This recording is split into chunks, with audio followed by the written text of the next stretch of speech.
What's going on, guys? Thank you for tuning in. You are watching the American Dream RV Service and Inspections YouTube channel. My name is Sebastian, and again, thank you for tuning in.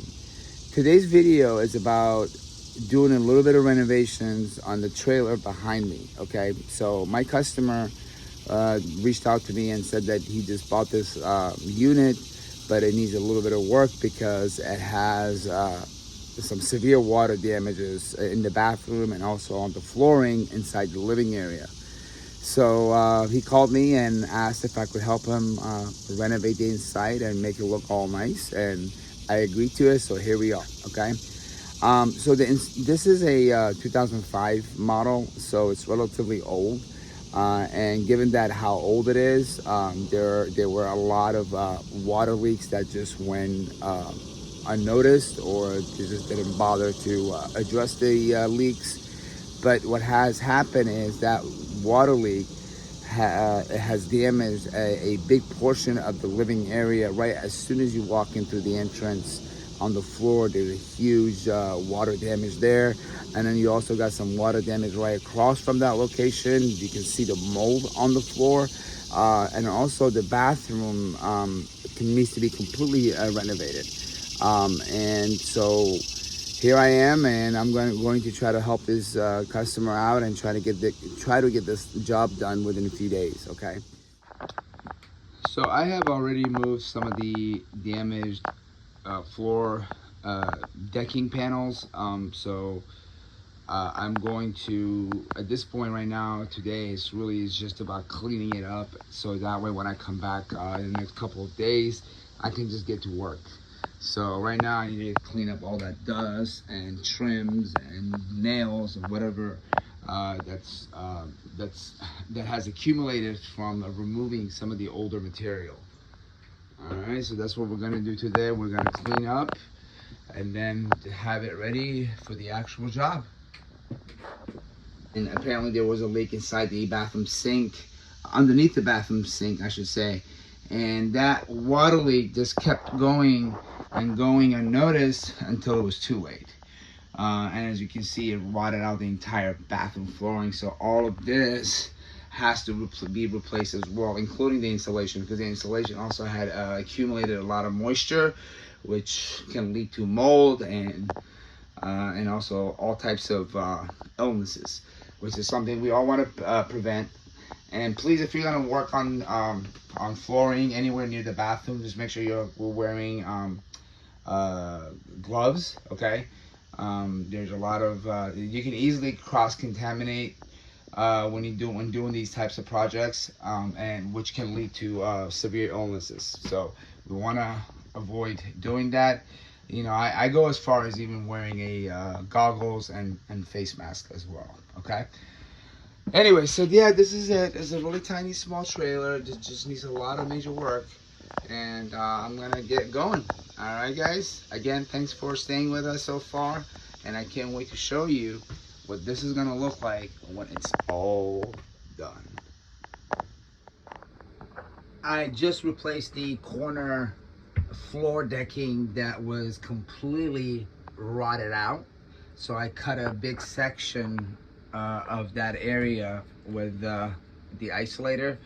That way I could reach to these corner edges, you know what I mean? And I wanted to make sure I got a pretty even cut. So this is a really good tool to have when you're doing this type of work. It's called an isolator. You can buy them anywhere that sells power tools. Okay, but yeah, so I did that, and then what I also did was fill in the gaps in between the floor deckings. Now I know this is not something that normally manufacturers do, and you don't have to, as long as the deckings are cut perfectly where there's no space in between them, like this one right here. Then you know you don't necessarily need these little wood filling putties, if you will. But if you wanted to do that, you can. You know, it's what it'll only help insulate the RV better. Okay, especially in the winter months when cold air can just creep in from little corners, edges, holes from the underbelly. And so when you have this stuff that's in between, even though you're pretty close like this, like these two panels are, it really does help keeping that hot air out, cold air out. It'll kind of help keep the moisture out. So you don't have to do it, but if you want to do it, it's a good thing. It's definitely a bonus for your RV. All right, guys, so this is the corner that is completely done. All right, so we're done with this section. Now I need to go ahead and finish this section of the living area, and then we can jump into the bathroom. And to bolt down the panels, or the plywood deckings, I should say, you guys can use these screws right here. You can buy these screws at Harbor Freight. They're self-tapping wood screws, and they're great, and they also work really well when you're trying to bolt down a plywood to aluminum frame like this one. All right, so officially the living room flooring is completely done. There we go. So now we're on to the bathroom flooring. This is right above the black tank. Gotta redo the wall, the flooring, and then completely redo the shower as well. All right, so yeah, we got to get going on this. I just can't wait till all of this is done and I see the final result of the transformation. All right, so just finished one portion of the bathroom. As you can see, I put a hole in the plywood so I can put the toilet flange down for the flooring. And just FYI, I don't know if you guys know this, but this part, this flange that goes right on top of the black tank plumbing drain, this is a twist off, just FYI, okay? So if you guys need to replace this panel and need to remove this, a lot of people make the mistake of thinking this is actually glued. In a sense, yes, it is glued, but the only part that is glued is the actual drain pipe that gets connected to the black tank. This flange right here is just a twist off. All you do is just turn it and it'll open right up. There you go. It just comes right off. All right, and then once you put your panel down and you bolt it down, you can just kind of put it back on and twist it back, tighten it up completely until you can't twist it anymore. And then once you're done completely securing the flange to the floor panel, you want to go ahead and grab some flathead screw for wood, or also known as the self-tapping screws for wood, and put one on each one of those holes, so that way this flange is completely secured to the flooring, and there's not going to be any leaks coming out from underneath. All right, guys, so far the flooring is coming along just fine. Stick around. Got the flooring done. It's completely done. Replace all the rotted deckings with new ones, and just finished up the bathroom. The flooring is done on the bathroom as well. I just need to fill in some of these gaps and put some new insulation over here for the shower drain, and put the new bathroom sink in, get it hooked up, put the new toilet in, and we're pretty much done with all the time-consuming hard parts. So now at this point, all it is pretty much putting the walls back in and cleaning it up and start reconnecting all the fixtures, and we should be good to go. All right, so let's keep going. Now that the flooring in the bathroom is also finished, as far as the decking goes, it's time to put up the wall panels in the bathroom. So I have the panel. Unfortunately, I could not fit one piece that would actually go from top of the wall to the bottom where the floor is, because the entry door is really small. The entry door for the bathroom was really small, and I just could not get a piece in that was 35 feet wide and 35 inches wide and 75 inches long, or 75 inches tall. I just couldn't do it. I tried several different ways. I could not get it in. And that just shows you when they actually build these RVs, like they actually do the floor first. So they have the chassis. They have once they do the chassis, they put the chassis on the axles with tires, and then the next thing is going to be the flooring. They do the flooring before they even put up the walls or anything else. Okay, so they lay the flooring down completely, put the vinyl down, and then they add the wall. So essentially these walls, they go on top of the decking. These decking that you see on the floor, what happens is the wall, when they build it in the manufacturer, the wall goes on the top of these deckings. Okay, so the walls actually sit on the decking. But the problem with that is when you're getting ready to renovate a whole flooring, you got to cut out the decking. That becomes a problem because now you're gonna have like this right here. You can see a piece of the old decking is still underneath the wall. Okay, so I could not get it out. There was no way around it. So unfortunately, I have to fill in this gap somehow, and then lay the linoleum down afterwards. Okay, so but yeah, this is just to kind of give you guys an information. But let's go ahead and put this wall up. Unfortunately, again, I had to, cut the panel into two pieces so I can fit it in through the doors to be able to put it up on the wall. But the good thing is, this is going to be covered with these um, uh, backs backsplash type of material that looks like tiles.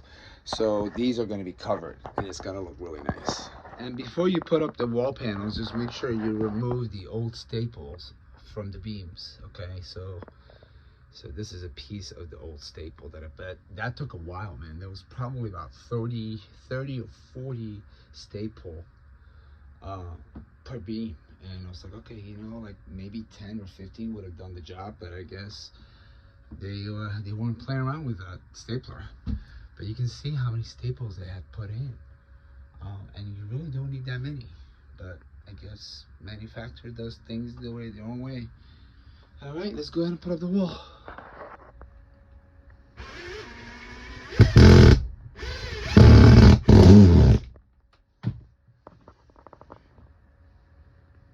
All right, so the bottom half is installed.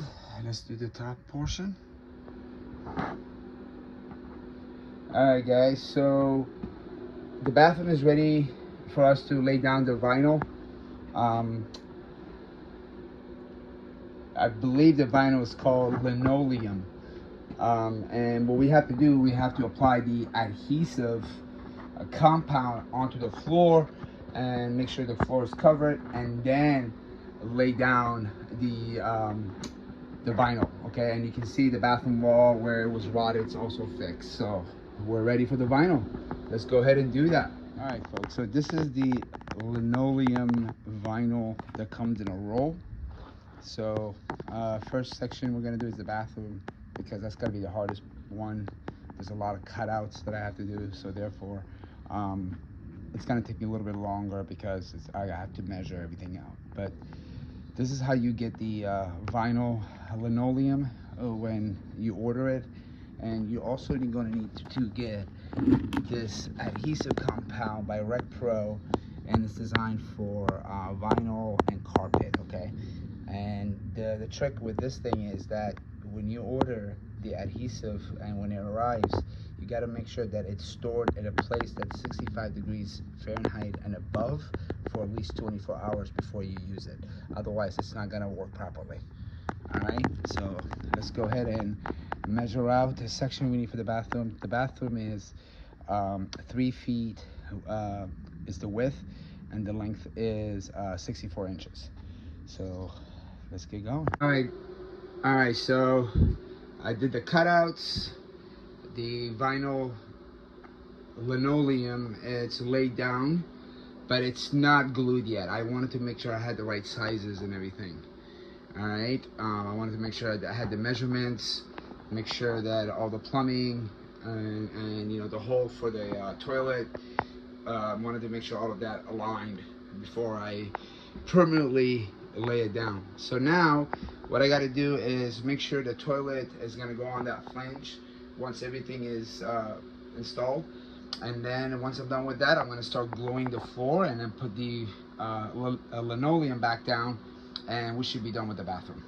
And then obviously the fixtures, got to reconnect all of that, but that's the easy part. All right, guys, so before you put the vinyl down, you want to make sure that you add a little bit of adhesive compound to the floor decking, so that way the vinyl linoleum can stick to the floor, to the plywood. Okay, so we're gonna go ahead and apply it. And I'm gonna use a little bit of insulation as the rag, because insulation just really helps spreading the glue on the decking pretty thoroughly and evenly. Okay, so let's go ahead and do that, and just do small sections at a time. So this is what I'm doing right now. There we go.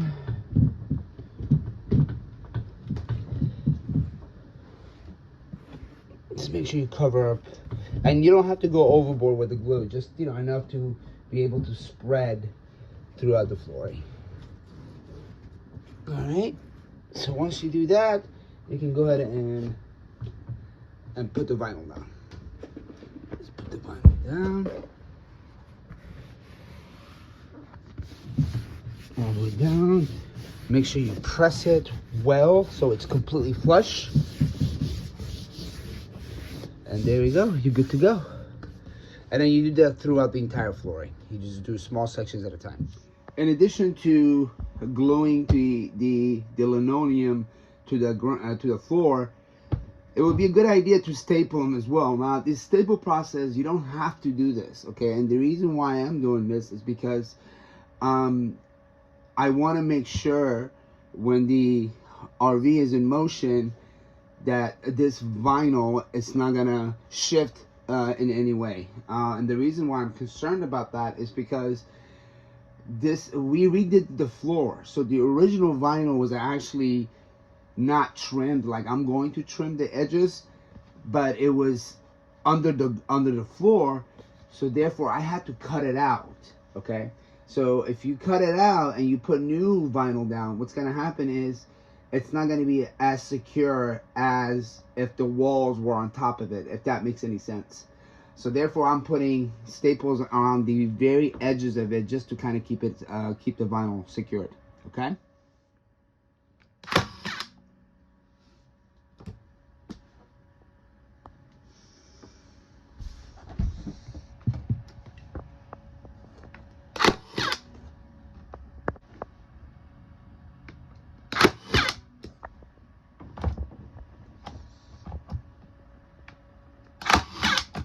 Now that we are done with the bathroom flooring, we're gonna go ahead and start working on doing the living area, lay down the vinyl so we can finally finish this project that I've been working on for almost a month now. And the reason why it's taking me so long, because I'm really busy and I have other jobs going on, but you know, I was trying to help out this really good customer of mine who bought this for a really good price, and he said that he wanted me to work on it and make it better and restore it. So that requires quite a bit, a few hours, you know, I'd say about at least 40 hours to completely do all this. But I broke it down to, like, you know, in small portions of 2 hours, 3 hours a day here and there.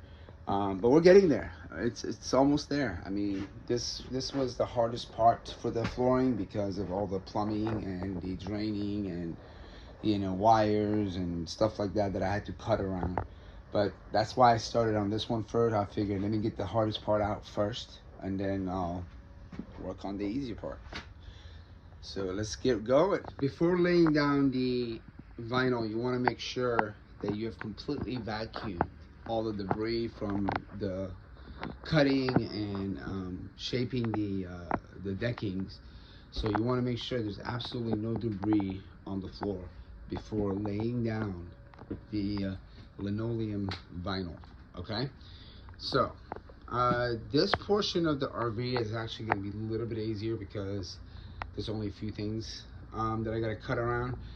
The rest, like the fresh tank right there, that actually is empty right now, so I can easily just lift it and put the linoleum down and put the tank right back on top of it. And then the only thing with this slide out is that's gonna prevent me from having a comfortable installation is this bracket right here that's on the floor that's holding the electric gear motor for the slide out. So I'm just gonna have to cut around that. But that's the most challenging part of this area, but I'm not like sweating it. And then obviously cut around the refrigerator cavity and also around the kitchen cabinets. But yeah, we are ready to go. So I just vacuumed it, everything is ready to go. Time to lay down the vinyl. Now that we have the linoleum vinyl laid down, we're gonna need to start doing the trims on the edges so we can cover these uneven edges of the vinyl. A lot of people like to use nail guns to install these. I don't like doing that, especially on a camper, because you know, you don't want to put any additional holes anywhere. So I use this Liquid Nails heavy duty seal. I mean, this thing is amazing.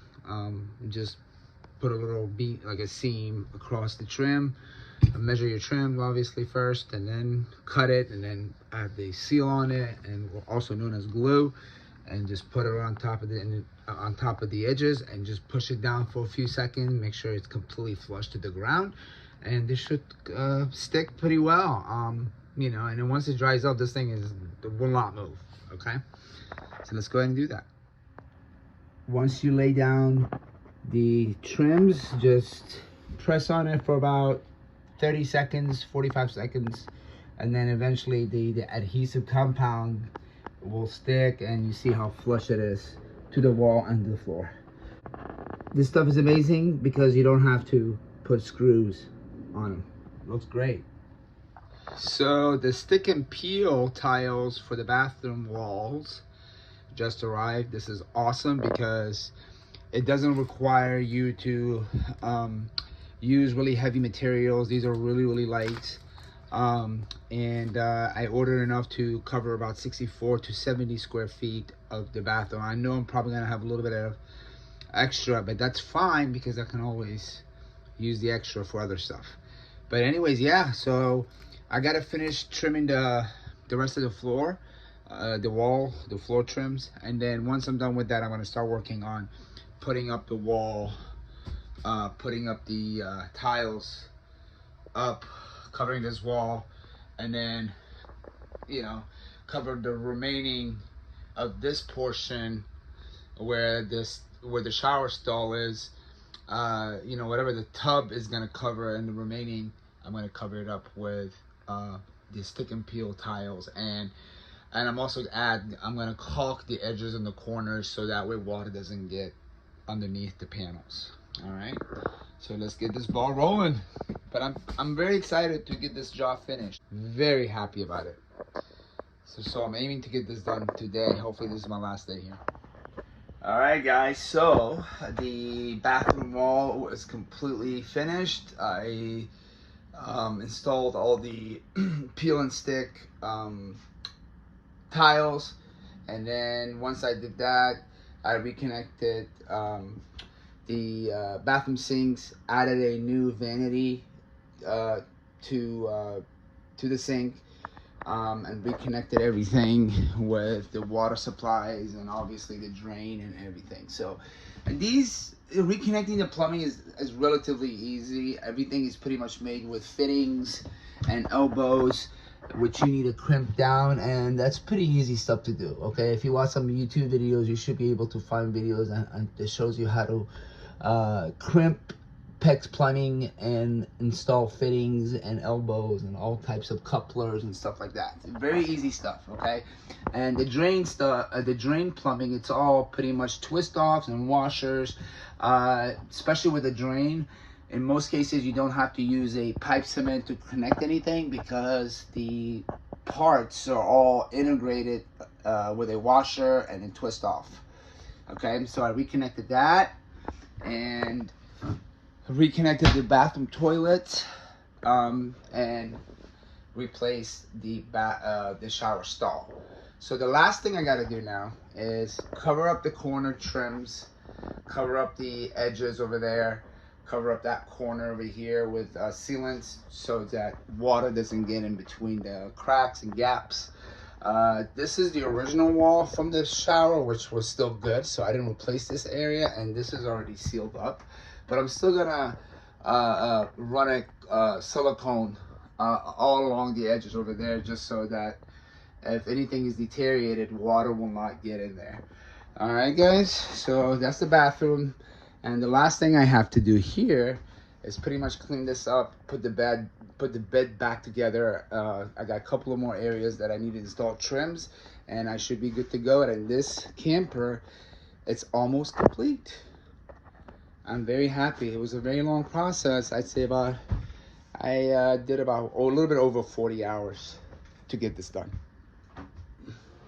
As you guys can see, I am using this molding trim to cover up the edges and the corners, and it's doing a really good job. Only downside about this is I couldn't find a brown color molding trim, so I actually had to settle for black. But it still kind of goes with the wall. It looks great. And you know, the whole purpose is to keep water out of the walls, and this is great. Typically, this rubber trim is used as a seal for windows. But what I have discovered is that it works really well for this type of projects. It completely keeps water out. Just got to finish the rest of the ceiling, and I'm done. All right, so now that the trims and the cosmetics are done, I am working on reassembling the bed, putting the pump switch back where it was, the LP detector, and then bolt the walls down, and then fold the bed frame back down, and this RV is ready. I can't believe it, man. We're done. Just got to clean it up, and then I'll take a picture and do some videos of the final product. And I hope this was helpful.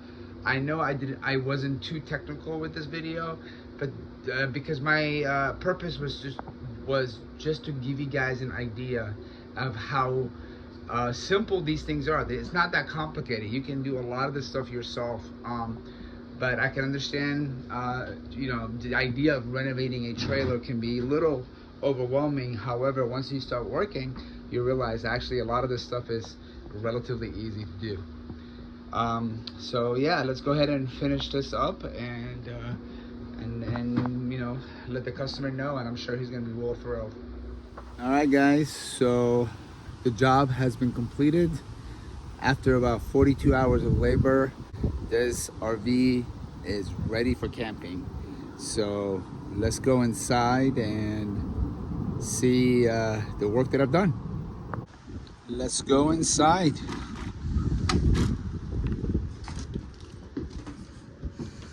The new mattress will go here. New flooring, new cabinetry, new walls in the bathroom, new vanity, toilet, hot tub, shower stall, and the bathroom walls and the bathroom flooring. But this is it. It's complete. It looks amazing. Thank you guys for tagging along with us. I hope you enjoyed this video. If you have any questions, or if you want to just leave a comment, please feel free to do so in the comments below. Again, if you have any questions, just reach out. You can send me a message on our Facebook page, Twitter, Instagram, or TikTok at American Dream RVs. That's our username, at American Dream RVs. So again, thank you. This was a great job. Definitely a learning experience. I ran into a couple of hiccups that I hadn't before, but I learned how to deal with it. I hope you guys are traveling, enjoying the RV life, and until next time, take care, and please don't forget to give us a thumbs up and follow us on all of our social media platforms. Thank you.